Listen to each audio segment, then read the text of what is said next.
ఇవాళ మీరే ఆలోచన చేయండి. మారిందల్లా మా 17 మందిమే ఉన్నది. మీరే ఎమ్మెల్యేలు ఎంపీలు దాదాపుగా 50% పైగా పాతోళ్ళే గెలిచి ప్రభుత్వ నిర్ణయాలు చేసే 15 మంది మాత్రమే మారినాం.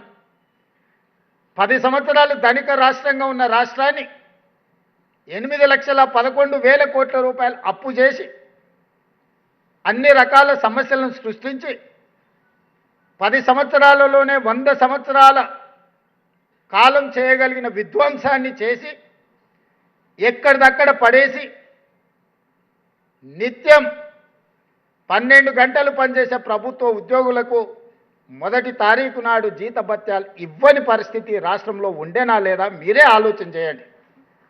నేను ఒక్క మాట అడగదలుచుకున్న మిమ్మల్ని, డిసెంబర్ 7, 2023 నాడు ప్రజాపాలన ప్రభుత్వం బాధ్యత తీసుకోకంటే ముందు డిసెంబర్ 1 నాడు మీకేమైనా జీతాలు వచ్చిండేనా మీరు ఒక్కసారి ఆలోచన చేయండి. విడతల వారీగా మీరెక్కడనో విధిలేని పరిస్థితుల్లో ఇన్స్టాల్మెంట్లల్లో మీరు ఇల్లు తెచ్చుకోనో పిల్లల చదువుల కోసం తెచ్చుకోనో లేకపోతే ఆరోగ్యం కోసం తల్లిదండ్రుల ఆరోగ్యం కోసం మీరు లోన్లు తెచ్చుకొని ఇన్స్టాల్మెంట్లు మీరు కట్టుకుంటుంటే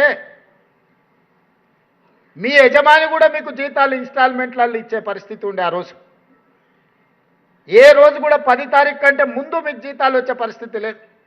మొత్తం జీతం ఒక్కసారి కూడా వచ్చే పరిస్థితి లేదు.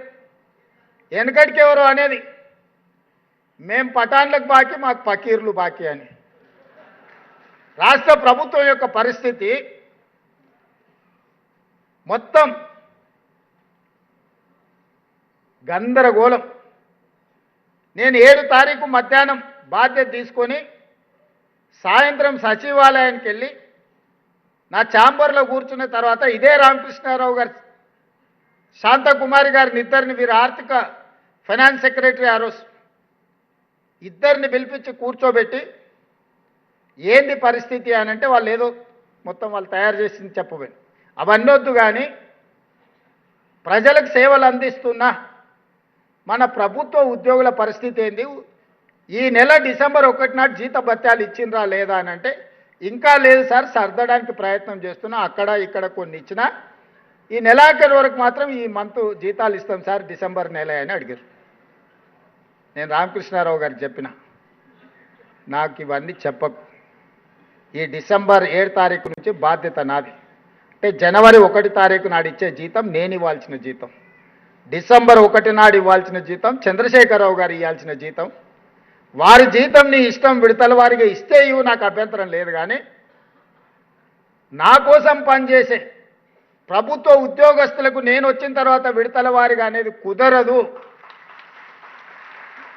అని 2024 జనవరి 1 తారీఖు నాడు మొదలుపెట్టి ఈ రోజు వరకు ఎన్ని సమస్యలు, ఎన్ని అవాంతరాలు, ఎన్ని అభ్యంతరాలు, ఎన్ని ఆర్థిక ఎగుడు దిగుడు పరిస్థితులు వచ్చినా మీకు 1 తారీఖు నాడు జీతాలు ఇచ్చినా లేదా మీరు ఒక్కసారి ఆలోచన చేయండి మిత్రులారా. ఇది నేను గొప్పల కోసం చెప్పట్లేదు, మీకోసం గుర్తు చేస్తున్నా. నేను నా బాధ్యతను బాధ్యతాయుతంగా వ్యవహరిస్తున్నానా లేదా అని మిమ్మల్ని అడగడం కోసమే ఈరోజు ఈ అంశాన్ని మీ ముందు ప్రస్తావిస్తున్నా.